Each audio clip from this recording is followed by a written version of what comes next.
Welcome to Positive Atheism English channel. In our last episodes, I am reading out you regarding the topic Rationalism and Scientific Temperament written by Dr. Narendra Dabholkar. Now, I shall continue from where I had left in the last episode. Why did it become possible for human beings, the weakest of all animals, to surpass all other living things in such a short time? What are the factors responsible for this progress? Now we shall see. First, man's brain. The first factor that made it possible is the human brain. Man does not possess the biggest brain. His brain weighs only 1.5 kg, while an elephant's brain weighs 4 kgs. But the crux of the matter is the proportionate weight of man's brain. The elephant that is around here on the earth for 40 million years has a 4 kg brain for his 4000 kg of body weight as compared to 1.5 kg brain for 70 kg of an average man's body weight. Thus, the elephant's brain is 1 by 1000, that is 1% of his body weight as compared to man's brain, which is 3 for 140 his body, that is 2.14% of his body weight.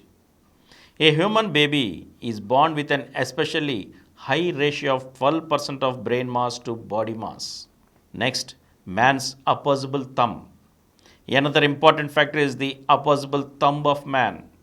His thumb can oppose and touch any of his fingers, which facility no other primate is blessed with, although the human set of genes differs very little from that of the apes. This opposing thumb has made man a tool-making animal.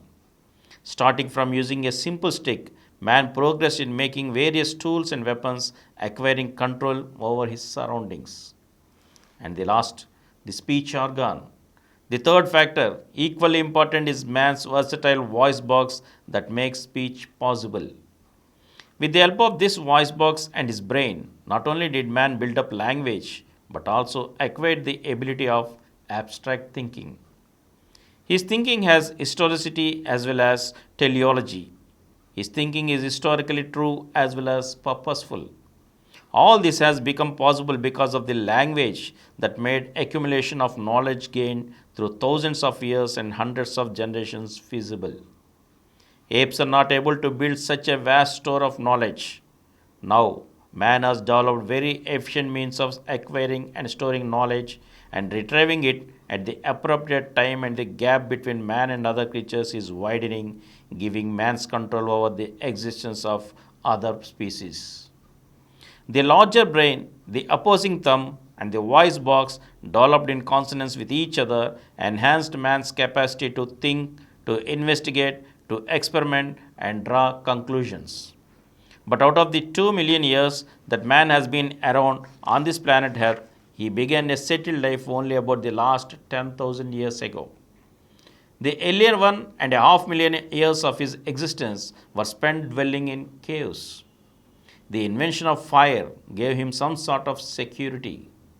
Invention of agriculture brought stability in his life. But the scientific era, ushered in around 500 years back due to the scientific temperament, has revolutionized his life altogether.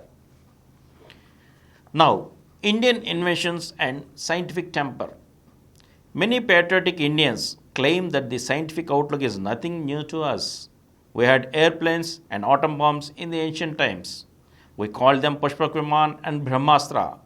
Granting this, just for the sake of argument, the question arises, where did all this technology that we are so proud of disappear? And more importantly, why such an advanced nation has now reached an abominable present state where many of our compatriots suffer from utter poverty, failure of crops for lack of water, power cuts, and inadequate transport facility and other infrastructure.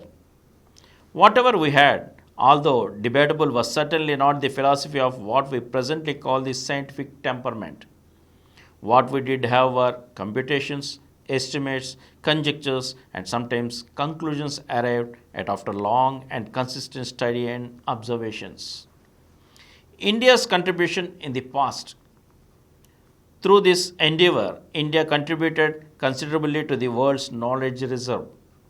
The invention of zero by Bhaskaracharya that helped solve the difficulty in writing or even thinking of huge sums in mathematics. The discovery of combining copper, silver, or gold to form amalgamates made by Nagarjuna.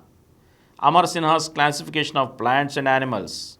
Sushruta's skill in surgery, including the rudiments of what is called plastic surgery today, and development of instruments that were required for it, and also the Ayurvedic medicinal system have made great contribution to the progress of humanity, and the world has acknowledged it. Varahmihir knew that the sun is a star. In the 5th century AD, Aryabhatta proposed that not the earth, but the sun is the center around which the earth revolves. It was difficult for people in those days to understand how one can stand on the ground that is constantly moving under his feet or come back to his earth and home after leaving it in the morning when the earth will carry it away. This discourse of refuting Aryabhatta's proposition was a healthy sign of being mentally alert.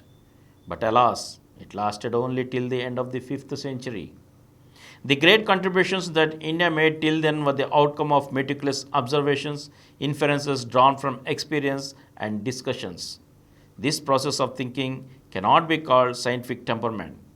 After this, the next 11 to 12 centuries were simply barren as far as science was concerned.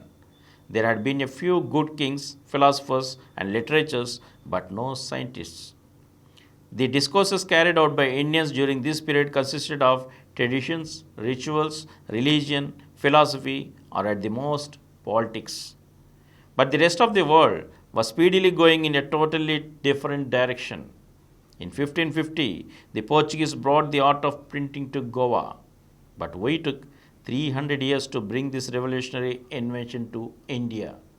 And here ends our article on the scientific temperament and rationalism written by Dr. Narendra Dabholkar. We shall meet again with another topic in the next episode. Thank you.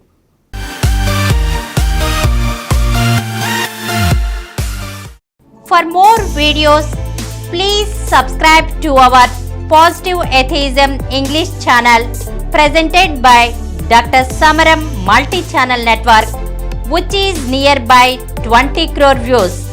Please like, subscribe and share our videos, and for notification of our new videos, please click the bell icon. Please download Samaram Multi-Channel app and watch your favorite channels from your mobile. App available on Google Play Store and subscribe to the channels.